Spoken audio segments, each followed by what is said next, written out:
8-9 ঘন্টা জার্নি করে এখানে আসবে, এসে যদি এরা রাত্রি যাপন করতে না পারে তাহলে এরা আসবে কি জন্য? আসলে এটা অনেকটা শ্বাসরুদ্ধকর অবস্থা। আমরা পর্যটক ছাড়া তো আমরা কিছু করতে পারি না। পর্যটক আসলে এখন মাছ মারা বন্ধ, মাছ পড়তেছে না। পর্যটক আসলে আমরা কিছু না কিছু, গরিব মানুষ আমরা কিছু খাইতে পারি। পর্যটকদের জন্য উন্মুক্ত করে দেওয়া হচ্ছে সেন্ট মার্টিন, তবে থাকছে না রাত্রিযাপন।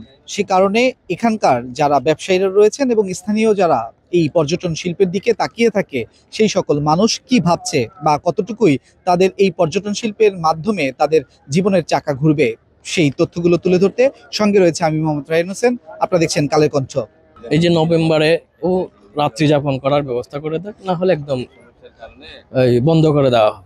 অনর্থক এগুলো হচ্ছে সেন্ট মার্টিন দ্বীপের সাথে, দ্বীপের মানুষের সাথে একটা এই মানে প্রতারণামূলক একটি সিদ্ধান্ত। আর যে এর আগে সেন্ট মার্টিনের টুরিস্ট আসার যে ঘাটটা ছিল, রাস্তা রোডটা ছিল, এটা এখন ওপেন, যেটার কারণে বন্ধ করা হয়েছিল আরাকান আর্মিদের নিরাপত্তার কারণে, যুদ্ধের কারণে যেটা বন্ধ করা হয়েছিল, এটা এখন ওপেন হয়ে গেছে। এখন তো আর কোনো সমস্যা নেই আশা করি।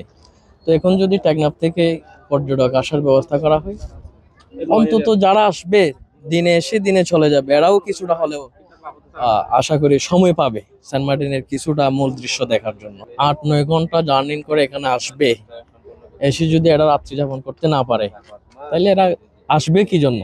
টানা তৃতীয়বার অর্জন করেছে দেশের সেরা সুপার ব্র্যান্ড স্বীকৃতি বসুন্ধরা টিস্যু। 1-2 ঘন্টা পর আবার ব্যাক করতে হবে, যার কারণে এখনো পর্যন্ত পর্যটক আসার সম্ভাবনা নেই। ইনকাম করতে পারতেছি না, আমরা গরিব মানুষ, অসহায় মানুষ আমরা। এই জন্য আমাদের কারণ কোনো ধরনের ইনকাম নেই, আমরা পর্যটকের উপরে নির্ভরশীল। হ্যাঁ, আমরা পর্যটক ছাড়া তো আমরা কিছু করতে পারি না। পর্যটক আসলে এখন মাছ মারা বন্ধ, মাছ পড়তেছে না। পর্যটক আসলে আমরা কিছু না কিছু, গরিব মানুষ আমরা কিছু খাইতে পারি।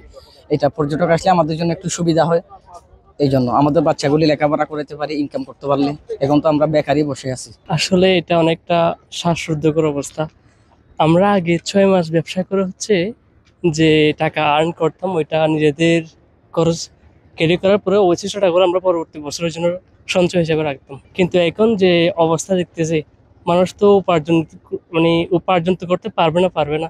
পরবর্তী বছর অবস্থা কি হবে এটা চিন্তা করে মানুষের অবস্থা বেহাল। কারণ স্বল্প সময় তার মধ্যে মানুষ সীমাবদ্ধ। আর এখানে যে স্থায়ী মানুষগুলো আছে, ওদের কাছে হচ্ছে একদম সীমিত পরিসরে। ওরা আপনার বড় কোনো ব্যবসা করে না। যেমন মনে করেন ওরা হচ্ছে গাড়ি চালায়, কেউ ছোট দোকান দেয় রিক্সার পারে, ছোট ছোট এই মুড়ি বা এই যে ছোট কাজগুলো তারা করে। লোকালদের উপরেই সবচেয়ে বেশি হচ্ছে আপনার প্রভাবটা বেশি পড়বে।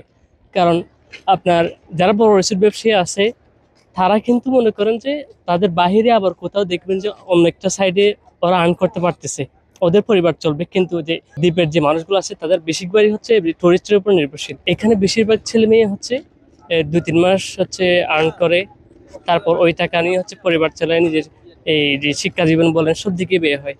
এখন যে অবস্থা বলা যাচ্ছে না আসলে। তারপর কি করবেন, দ্বীপে আছি কোনো রকম আর কি, বেঁচে আছি, এ হচ্ছে অবস্থা।